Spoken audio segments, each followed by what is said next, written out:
Good morning, St. Francis, and good morning, people of God. It is Thursday, the 25th day of August, 2021, Thursday of the 21st week of the year. But more importantly for us Franciscans today, it is the feast of St. Louis of France, one of the patrons of the Third Order of the Secular Franciscans, but also one of the earliest followers of St. Francis. King of France, Louis IX, actually, and he basically decides to become a lay Franciscan, a secular Franciscan, about the late 1200s, so very early on in the progress of the Franciscan order. So coming to you this morning from the chapel, where daily mass will be held soon, a fitting place just to remember the feast of St. Louis of France.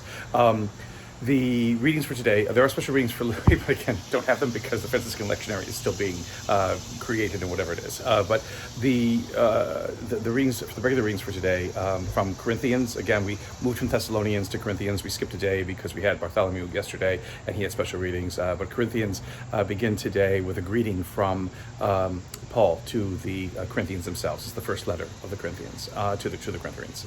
And Jesus praises again the church in Corinth, Greece, for its perseverance, for its desire to know the faith, for its ability to receive it and to accept it, and to put it into work in their lives. Now, again, that is going to change soon, because it was with the Corinthians too that Paul gives the criticism when they celebrate Eucharist, that they're basically having large, wonderful picnics for themselves, and basically ignoring all of the poor and the orphaned and those who are in need around them.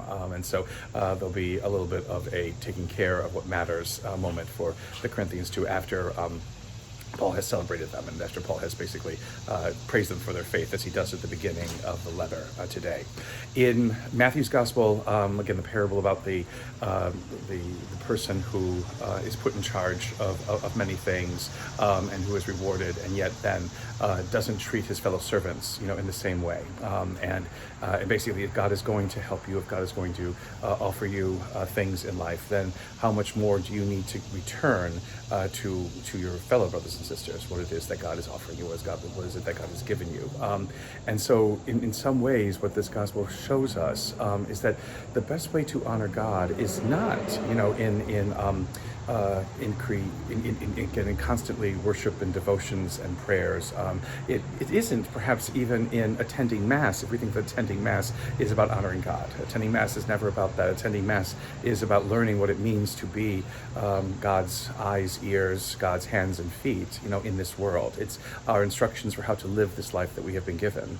And so the greatest way of honoring God is then to put into action what it is that we learn about kindness, about love, about forgiveness in our relationships with one another. If we fail to do that, then basically we're just going through the motions of pretending to be people of faith, of pretending to be believers, which has no impact and no effect on our lives, or on the spread of the faith, or on the revelation of the reign of God in our midst. And may the Lord give you his peace.